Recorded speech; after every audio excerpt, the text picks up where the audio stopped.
Did I talk about Silksong today? Not a ton. I mean, we've talked about it in passing. Silksong's really, really good. I think, I think I was talking to a buddy of mine, and he was like, "Is it just me? Am I a noob, or is this like really, really hard?"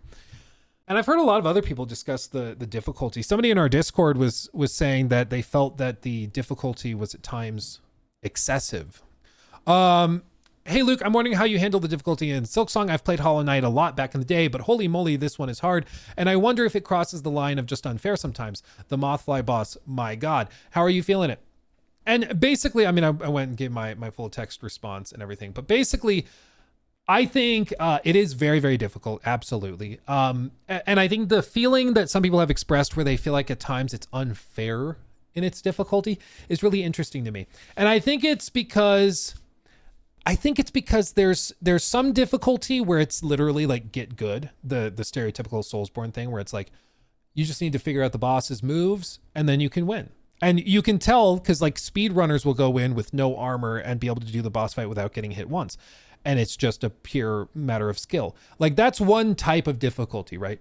The other kind of difficulty, I don't know if there's a technical term for it, but maybe like artificial difficulty, where it's little bitty annoyances or frictions, speed bumps that just add layers of challenge.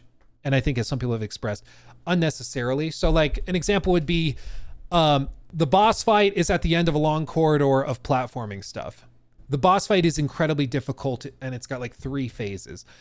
But there is no checkpoint at the end of the platforming section. So you have to go through this whole platforming section to get to the boss door and then do the boss. You die as you're learning the boss's moves. And every time on the way to the boss, you have to go through that crazy platforming section. That's quite difficult by itself.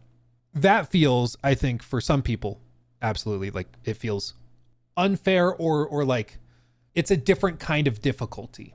You know, it's an artificial difficulty where they're just doing things to slow you down or to increase the challenge just to get to the boss level.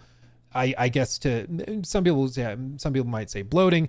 Some people might say that it's just meant to just make it more difficult for the sake of making it more difficult, because they could have put a checkpoint right outside the boss's door, but they chose not to. They chose to put it somewhere else and to make you go through those platforming sections or fight through those other grunt enemies first before getting there.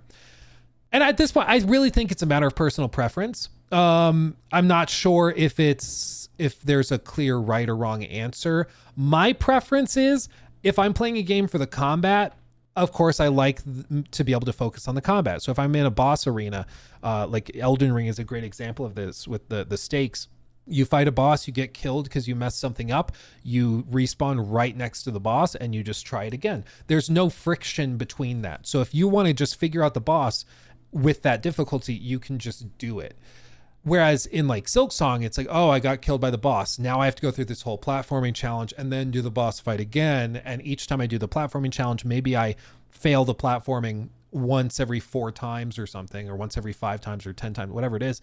But it's just an added level of frustration and difficulty that I think some people are finding more frustrating than difficult in the classical sense. And I think that it's perfectly reasonable to have that perspective. I've not finished Silksong at this point, but I've experienced that frustration where I'm like, this seems arbitrarily and artificially difficult. Like they were like, oh, this boss fight might take somebody 20 minutes if they're just respawning outside and going in, they learn the moves and then they take it out. But if we put the respawn over here, it's going to take them an hour because they're going to have to go through this and they'll sometimes drop and die. So we'll just extend it that way. And that is a level of frustration that can sometimes not feel that fun. It can be frustrating, you know? I love when a boss fight is a surprise. Stop giving me checkpoints and ammo and potions right before. Yeah, that's always a dead giveaway. But there's ways around that where you walk into the boss fight, you don't realize it's a boss fight, the gate drops behind you, and maybe that's when the respawn beacon pops up or whatever it may be. There's ways around that where you don't, it's not spoiled for you.